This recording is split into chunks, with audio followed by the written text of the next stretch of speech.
ये कहानी एक ऐसी औरत की है जो अपने पति के सामने कहीं अनजान पुरुषों से तल्लुकात बनाती है। ऐसा देखकर उसके पति को गुस्सा तो आता ही है, मगर वो अपनी वाइफ से बहुत प्यार करता था। वो इसकी खुशी के लिए कुछ भी कर सकता था। इस कपल का प्यार बहुत ही अजीब था। इसके बावजूद ये दोनों एक दूसरे से बहुत प्यार करते थे। मगर आगे चलकर वाइफ के ये रिलेशन क्या रंग लाएंगे और इसकी जिंदगी कैसी रहती है, ये हम इस मूवी में देखेंगे। तो वाइफ मेलिंडा ब्राजील की रहने वाली है और ये बहुत ही ओपन माइंडेड होती है, और हस्बैंड विक अमेरिका का रहने वाला है और उसकी एक बेटी ट्रिस्की भी है। फिल्म के स्टार्ट में हम देखते हैं कि ये कपल एक दोस्त की पार्टी में जाने के लिए रेडी होते हैं। वाइफ हस्बैंड से कहती है कि तुम जानते हो ना कि मैं तुमसे कितना प्यार करती हूँ। इस पे इसका हस्बैंड कोई जवाब नहीं देता। वो दोनों पार्टी में पहुंचते हैं। वाइफ को उस पार्टी में एक पुराना बॉयफ्रेंड जॉय मिलता है। मेलिंडा उसके साथ थोड़ा बिजी हो जाती है। थोड़ी देर बाद विक मेलिंडा को ढूंढने लगता है। वो देखता है कि उसकी बीवी अपने बॉयफ्रेंड के साथ नीचे एंजॉय कर रही है।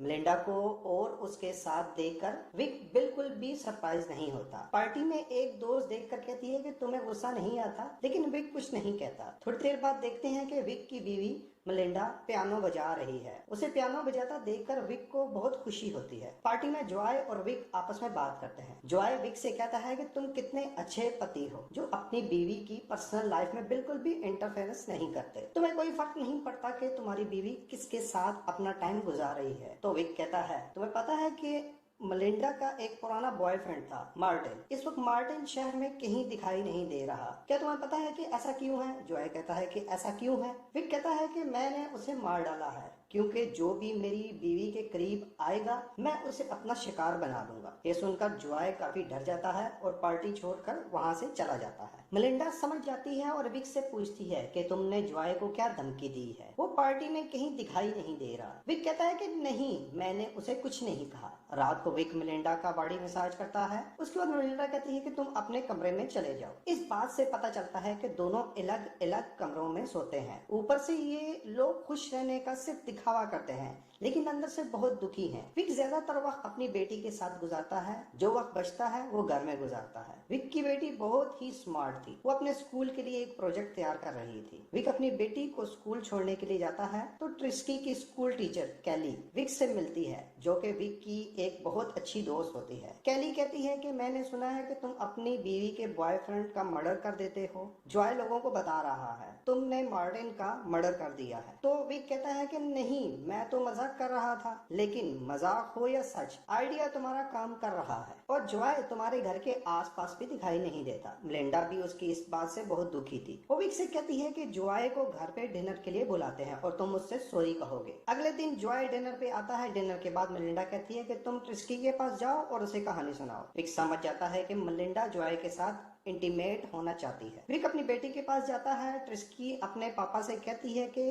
वो माम को किसी और के साथ देखना पसंद नहीं करती। तब विक कहता है कि कोई बात नहीं, वो सब ठीक कर देगा और उसे सुला देता है। विक बाहर आता है तो वो देखता है कि मेलिंडा और जॉय के साथ एंजॉय कर रही है। उसे ये सब अच्छा नहीं लगता। वो किचन में जाता है और बर्तन गिरा देता है। आवाज सुनकर वो दोनों बाहर आ जाते हैं। जॉय विक के पास आता है और विक जॉय से कहता है कि मैं तुमसे कोई सॉरी बोलने वाला नहीं हूँ। तुम्हें पता है मैंने मार्टिन को मार मार कर उसका सर तोड़ दिया था। ये सुनकर जॉय डर जाता है। वो घर से भाग जाता है। अगले दिन मेलिंडा और विक एक और दोस्त की पार्टी में जाते हैं। वहाँ उन्हें डॉन नाम का एक बंदा मिलता है जो बताता है कि वो शॉर्ट स्टोरीज लिखता है। तुम क्या करते हो? विक कहता है कि मैं ड्रोन की चिप्स बनाता हूँ। थोड़ी देर बाद इन दोनों में बहस होने लगती है। डॉन कहता है कि तुमने मार्टिन को भी मारा था। तो विक कहता है कि ये सब मजाक है, तुम इतने सीरियस क्यों हो रहे हो? पार्टी में विक अपने दोस्त केली के साथ डांस करता है, जिसे देखकर मेलिंडा काफी जेलसी फील करती है और वापस जाते वक्त दोनों कार में काफी एक दूसरे के करीब आ जाते हैं। रात को ये दोनों इंटीमेट भी होते हैं। कुछ दिनों बाद विक को पता चलता है कि मेलिंडा पियानो क्लासेस के लिए जा रही है, जहाँ पियानो टीचर चार्ली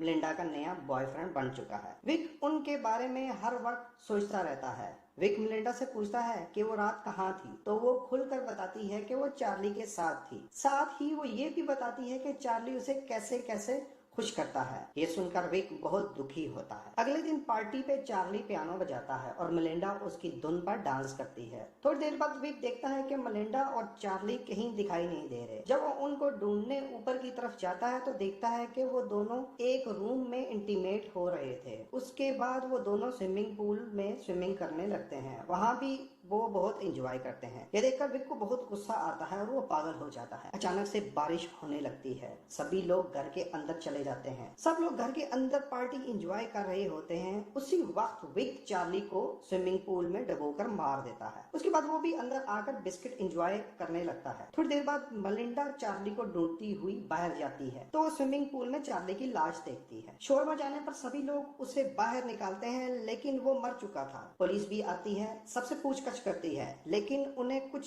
समझ नहीं लगती। कोई सबूत न मिलने पर वो इसे एक एक्सीडेंट मान लेती हैं। डॉन को विक पर शक होता है, क्यों ना कि उसने इन दोनों को नीचे देखा था। डॉन एक प्राइवेट डिटेक्टिव हायर करता है जो कि विक का पीछा करके उसके बारे में पता कर सके। विक को उस डिटेक्टिव के बारे में पता चल जाता है। विक मलिंडा की बैंक स्टेटमेंट से जान लेता है कि मलिंडा ने डॉन को डिटेक्टिव हायर करने के लिए पैसे दिए हैं। विक डॉन के घर जाता है और उन दोनों में काफी बहस होती है। अब विक की प्रॉब्लम डॉन नहीं था, बल्कि मलिंडा थी, जो अपने नए बॉयफ्रेंड के साथ बिजी थी, जो इसके कॉलेज टाइम से इसका बॉयफ्रेंड था और ब्राजील का ही रहने वाला था। रात को उसकी बेटी कहती है कि पापा मुझे पता है आपने चार्ली को मार दिया है। विक कहता है कि ये बात अपने तक रखना। ट्रिस्की को सुलाते हुए मलिंडा को किसी से फोन पे बात करते सुन लेता है। उसकी बातों से पता चलता है कि वो ट्रिस्की को लेकर ब्राजील मूव होने लगी है। विक को बहुत दुख होता है और ये और कोई नहीं मलिंडा का नया बॉयफ्रेंड टोनी ही था। अगले दिन विक देखता है कि मलिंडा टोनी को अपने घर बुलाती है। ये दोनों लंच करके काफी एंजॉय करते हैं। विक को ये सब अच्छा नहीं लगता। अगले दिन विक टोनी को एक रेस्टोरेंट से पिक करता है और किसी तरह टोनी को अपने साथ चलने के लिए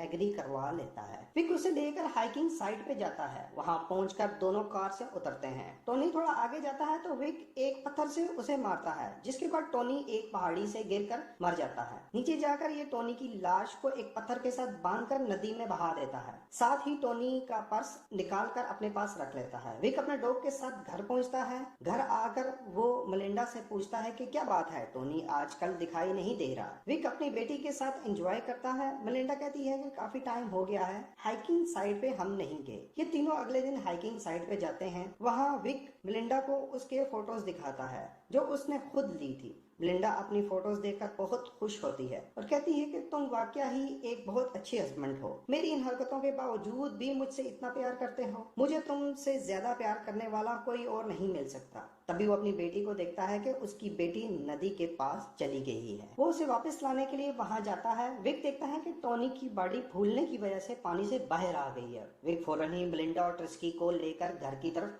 निकल पड़ता है। वो जानबूझकर मलिंडा का स्कार्फ वहां पर छोड़ देता है। लौटते वक्त मलिंडा कहती है कि उसका स्कार्फ वहां पर रह गया है। विक कहता है कोई बात नहीं, मैं कल जाकर उसे ले आऊंगा। रात को विक और मलिंडा इंटीमेट होते हैं, जहां बहुत दिनों बाद विक को एहसास होता है कि शायद मलिंडा बदल चुकी है। सुबह उठकर विक साइकिल से मलिंडा का स्कार्फ लेने के लिए हाइकिंग साइट पे जाता है। इधर मलिंडा सुबह उठकर विक को तलाश करते हुए उसके रूम में जाती है, जहाँ उसे टोनी का पर्स मिलता है। मलिंडा समझ जाती है कि उसके पति विक ने ही टोनी को मार दिया होगा, इसलिए वो डॉन को कॉल करती है। इधर हाइकिंग साइट पर विक टोनी की बॉडी को नदी में डुबोने की कोशिश कर रहा होता है। इसी वक्त डॉन वहां पर आ जाता है। डॉन विक से पूछता है कि तुम वहां क्या कर रहे हो। विक कहता है कि मैं मलिंडा का स्कार्फ लेने आया हूँ। तब डॉन स्कार्फ दिखाता है और कहता है स्कार्फ तो यहाँ पर है। इसी वक्त डॉन टोनी की लाश को देख लेता है, वहां से डर कर भागने लगता है। विक भी साइकिल से उसका पीछा करता है। विक को इस पहाड़ी के रास्तों का बहुत अच्छे से पता होता है और वो शॉर्टकट लगाते हुए अचानक डॉन की गाड़ी के सामने आ जाता है। विक को बचाने के चक्कर में डॉन की कार